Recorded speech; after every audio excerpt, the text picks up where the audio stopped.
तो दोस्तों केवल 24 घंटे ही हुए हैं जब हम लोगों ने एक न्यूज के ऊपर डिस्कस किया था और वो न्यूज जुड़ी हुई थी कतर से। हमने भारत और कतर के बीच में होने वाली एक नई डील को लेकर चर्चा की थी, जिसमें मैंने आपको बताया था कि वर्ष 2028 के बियॉन्ड जाकर भी हम लोग कतर से लगातार लॉन्ग टर्म में एलएनजी खरीदते रहेंगे। इसको लेकर डील ऑफिशियली बहुत ही जल्द साइन होने जा रही है। और इसके साथ साथ हम लोगों ने उस वीडियो में ये भी डिस्कस किया था कि देखिए ये नई डील एक ब्रिज का काम करेगी हमारे 8 बेकसूर भारतीयों को वापस कतर से भारत लाने में, क्योंकि ये तो आप बताने की आपको जरूरत है ही नहीं कि भारतीय नौसेना के 8 पूर्व अधिकारियों को कतर द्वारा अरेस्ट किया गया है, जो कि रिटायरमेंट के बाद कतर में ही जॉब कर रहे थे। तो ये डील भारत और कतर के बीच में जो रिलेशनशिप खराब हुए थे उन सभी के डैमेज कंट्रोल के लिए काफी ज्यादा जरूरी था और कतर भारत दोनों की ही हित में ये डील जरूरी थी, क्योंकि भारत की प्लानिंग ये है कि आज जिस तरह से हम लोग एनर्जी जनरेशन के लिए 6% एलएनजी का इस्तेमाल करते हैं, तो वर्ष 2030 तक इसे हम लोग 15% तक करें। तो कहने का मतलब एलएनजी की काफी बड़ी आवश्यकता भारत को है,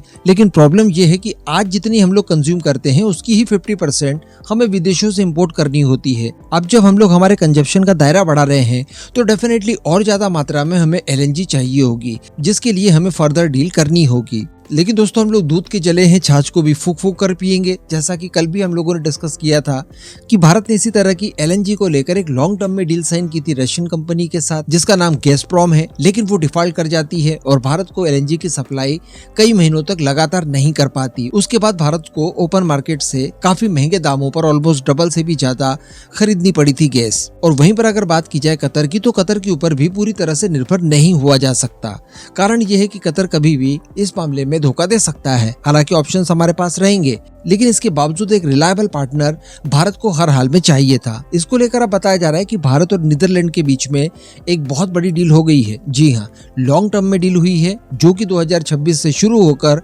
2036 तक चलेगी और इस बीच हर साल 10 लाख टन एलएनजी की सप्लाई नीदरलैंड की कंपनी भारत को करने जा रही है। मैं आपको बता दूं कि भारत की सबसे बड़ी गैस कंपनी गेल, उसकी ये डील नीदरलैंड की एक एनर्जी कंपनी विटोल के साथ संपन्न हुई है और इसी डील के चलते विटोल अब हमें हर साल 10 लाख टन एलएनजी की सप्लाई करेगी। बताया जा रहा है कि इस डील के तहत विटोल अपने ग्लोबल एलएनजी पोर्टफोलियो से भारत को एलएनजी की सप्लाई करेगा। जो लोग नहीं जानते उनके लिए मैं बता दूं कि एलएनजी सतह के नीचे से निकाली जाती है, जिसे आसान और सुरक्षित ट्रांसपोर्टेशन के लिए काफी हद तक ठंडा रखना पड़ता है और जब इसे बहुत ज्यादा ठंडा किया जाता है तो ये लिक्विड फॉर्म में कन्वर्ट हो जाती है। उसके बाद आप क्रायोजेनिक टैंकर्स में इनका ट्रांसपोर्टिंग कर सकते हैं और उपभोक्ताओं को डिलीवर करने से पहले आपको इसे गैस फॉर्म में वापस से बदलना होता है। तो अल्टीमेटली काफी बड़ी और काफी महत्वपूर्ण डील है। हम लोगों का जो इरादा था कि किसी एक देश के ऊपर इस तरह की एसेंशियल चीज के लिए निर्भरता न रखी जाए, तो उस काम को भारत लगातार बड़े ध्यान पूर्वक किया जा रहा है। एक तरफ रशिया है, दूसरी तरफ कतर है, अब नीदरलैंड है,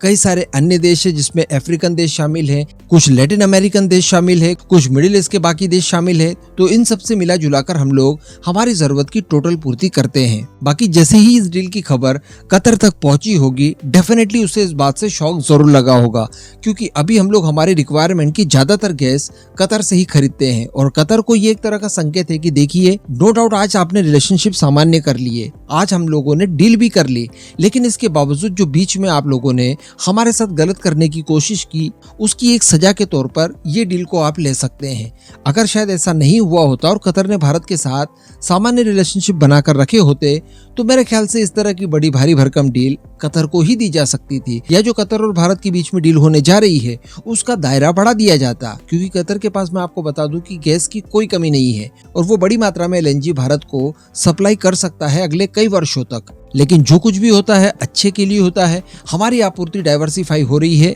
इससे बड़ी कोई दूसरी बात नहीं हो सकती।